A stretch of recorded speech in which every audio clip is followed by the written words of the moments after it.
Hello दोस्तों।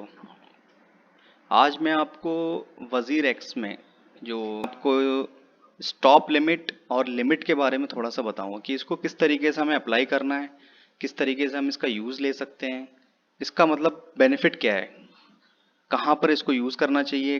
तो उसी तरीके से मैं आपको वीडियो चलो आगे लेके चलते हैं। और वीडियो जो है आपको अंत तक देखना है, पूरा देखना है, तभी समझ में आएगा अच्छे से। ठीक है, छोटा सा वीडियो है, ज़्यादा बड़ा वीडियो नहीं है। चलिए शुरू करते हैं। तो दोस्तों, जैसे कि मैंने आप देख रहे हैं यहाँ पर मैटिक जो है यहाँ पर 147 पे है। चलिए मैं इसी के ऊपर एग्जांपल लेके शुरू करता हूँ। मैटिक मेरा जो है 147 पे है, 147.3 है। अगर मुझे इसमें जो नॉर्मल जो होता है, नॉर्मली क्या होता है, लिमिट, जैसे लिमिट लगाते हैं हम, तो क्या करते हैं, मान लो मुझे बाई करना है। अभी 147 पे है, मैं बाई करूंगा तो कम पे ही करूंगा, कुछ ना कुछ मतलब सोचूंगा कि चलो कम पे कर लेता हूँ बाई। मुझे लगा के मतलब मुझे जाना है कहीं या कुछ, मैं लगा के छोड़ सकता हूँ लिमिट। कुछ देर के लिए मैंने लगा के छोड़ दिया, मुझे लग रहा है कि हाँ 145 पे आए तो मेरा परचेज हो जाए, या 140 पे आए। कोई भी एग्जाम्पल ले सकते हैं, मैं एग्जाम्पल के लिए बता रहा हूँ बस। तो मान लो मैंने कह दिया कि 140 पे जब आ जाए तो मेरा परचेज हो जाए, तो मैं इसमें क्या है, मान लो एक मुझे केवल परचेज करना है एग्जाम्पल के लिए। तो इसमें क्या होगा, जब मैं इसको बाई मैटिक कर दूंगा, इस तरीके से क्लिक करूंगा, तो मेरा एक ऑर्डर जो है एग्जीक्यूट हो जाएगा। और उसमें क्या है, जब 140 पर इसका प्राइस आएगा, तब जो है मुझे एक मैटिक जो है परचेज हो जाएगा।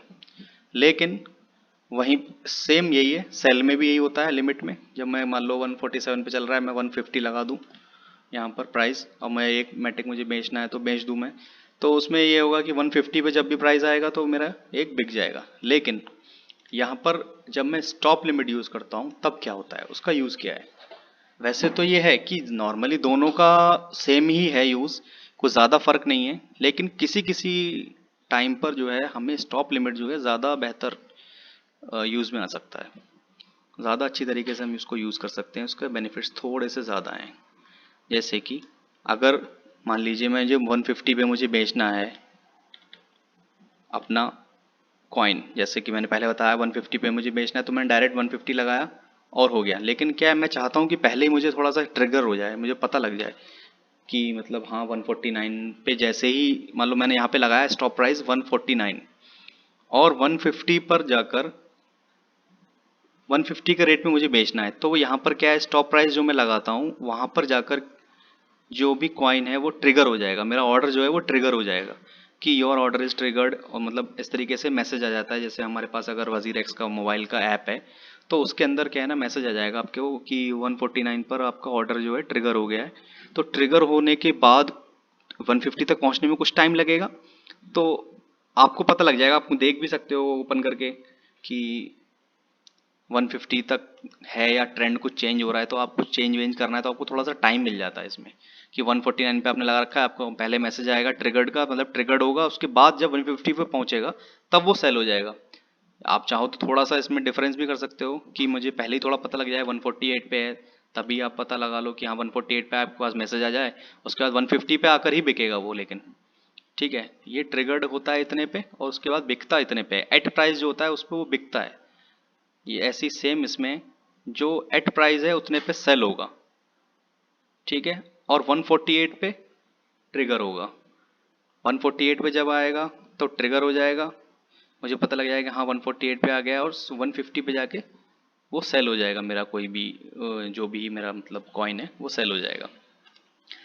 सेम इसमें अगर मैं सेम लिमिट में कन्वर्ट कर देता हूँ डायरेक्ट यहीं पर, तो आप देखेंगे कि जो है 150 ही रहेगा यहाँ पर, क्योंकि 150 पे ही सेल होना है एट दी एंड। ठीक है, 150 आ गया, देखो आप सेल में कर रहा हूँ, सेल में डायरेक्ट में स्टॉप लिमिट लगा हुआ है, तब तो 148 पे मैंने स्टॉप लिमिट लगा दिया और 150 पे मेरा सेल हो रहा है। 148 पे जाकर मुझे पता लग रहा है कि मेरा ऑर्डर जो है मतलब एग्जीक्यूट नहीं हो रहा, ट्रिगर हो रहा है उस टाइम पे, और 150 पे जब आएगा तो मेरा एग्जीक्यूट हो जाएगा, यानी 150 रुपीज़ मुझे मिलेंगे जब मैं एक बेचूंगा। सेम लिमिट लगा रहा हूँ तो 150 में बेचूंगा तो मुझे वही मिलेगा, एक 150 पे ही बिकेगा, और एक मेरा मैटिक सेल हो जाएगा और मेरा ऑर्डर एग्जीक्यूट हो जाएगा। तो लिमिट में और उसमें दोनों में यही एक ही काम हो रहा है, लेकिन एक फ़ायदा बस यही मिल रहा है मुझे कि टाइम मिल जा रहा है थोड़ा सा, कि 148 पे आके मुझे थोड़ा पता लग जा रहा है, और मैं मार्केट का ट्रेंड देख के, क्योंकि मैसेज आ जाता है उस पर, आपके पास अगर मोबाइल ऐप है तो मोबाइल ऐप पे आप देख सकते हैं कि उसके अंदर मैसेज आ जाता है उस पर कि आपका ऑर्डर ट्रिगर हो गया है। तो आप देख सकते हो कि ट्रेंड क्या चल रहा है। उसके बाद जो है आप चाहो तो, आपको लग रहा है नहीं और आगे जाएगा, तो इसको आप 155 कर सकते हो, ठीक है, कि 155 पे आके जो है बिक जाए। और सेल करना है, मान लो मुझे वो बाई करना है, तो मतलब और कम पे कर सकता हूँ मैं।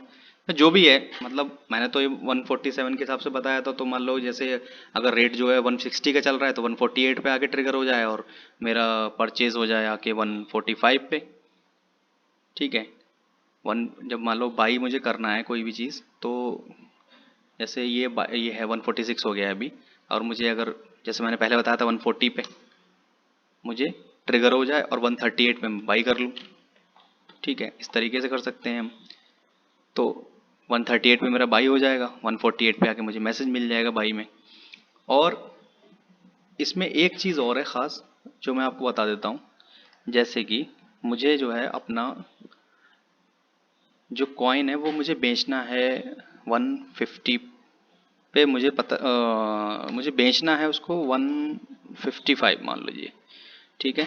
और मुझे 160 मैं इसका लगा रहा हूँ, इसका स्टॉप प्राइस 160 में क्यों लगा रहा हूँ यहाँ पर, क्योंकि मुझे जैसा लग रहा है कि मेरा प्राइस जो है उसका, जो मैंने जैसे मान लो ग्राफ्स वगैरह स्टडी कर रखे हैं और कुछ भी, तो मुझे लग रहा है कि शायद मेरा प्राइस जो है इसका आगे जा सकता है।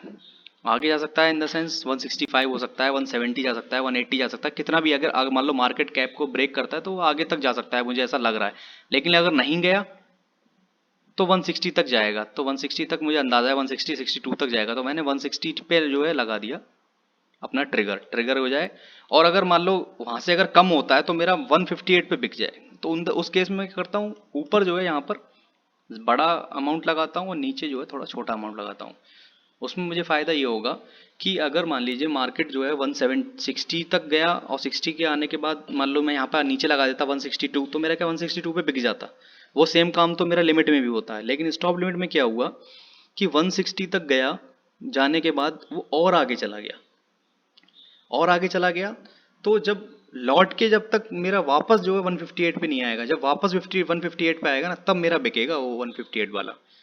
उससे पहले नहीं बिकेगा। 160 158 क्रॉस किया उसने, 160 पे गया, 160 पे जाके ट्रिगर हुआ। अब लौट लौट कर तो आया नहीं 158 पे, वो आगे चला गया 165 70 80। तब तक मुझे क्या है, मेरा ट्रिगर का ही मैसेज मिल गया मुझे। मैंने देखा मोबाइल पे अपने, मैंने ट्रिगर का ही मैसेज देख लिया। अगर मैं लाइव बैठा हुआ हूँ तो भी मुझे जो है देख लिया मैंने कि 160 से अब ये ऊपर जा रहा है। तो क्या है, मैं यहाँ पर अपना ये इसको प्राइस को क्या है चेंज कर सकता हूँ उस टाइम पे, ठीक है। अब मुझे लग रहा है 170 पहुंच गया, तो मैं यहाँ पर क्या कर सकता हूँ, अपना आगे का वन लगा सकता हूँ कि 170, मान लो 170 तक पहुंचा, और यहाँ पे मैं कर सकता हूँ उसको 168 कि 170 तक तो ये पहुंच ही गया। या फिर डायरेक्ट मैं यहाँ पर लिमिट लगा सकता हूँ उसके उस टाइम पे कि मेरा अब जो है 168 पे बिक जाए, जब 170 पे पहुंच गया, 179 पे बिक, वो सॉरी 169 पे बिक जाए। समझ रहे हैं। तो इस वजह से, इस तरीके से मुझे फ़ायदा हो गया कि मतलब मेरा बिका नहीं एकदम से, वो क्रॉस करके गया उसको तो आगे तक गया। उसके बाद लौट के आता तब बिकता, मान लो नीचे जब गिरता वो कॉइन, तब बिकेगा मेरा। तो ये जो है मेन फ़ायदा है इसका। तो होप आपको समझ में आ गया होगा, और नहीं समझ में आया हो तो आप दोबारा देख सकते हैं एक बार फिर से। और ऐसी ऐसी अच्छी अच्छी और कुछ वीडियोस आपको अगर चाहिए तो आप कमेंट कर सकते हैं मुझे। Thank you.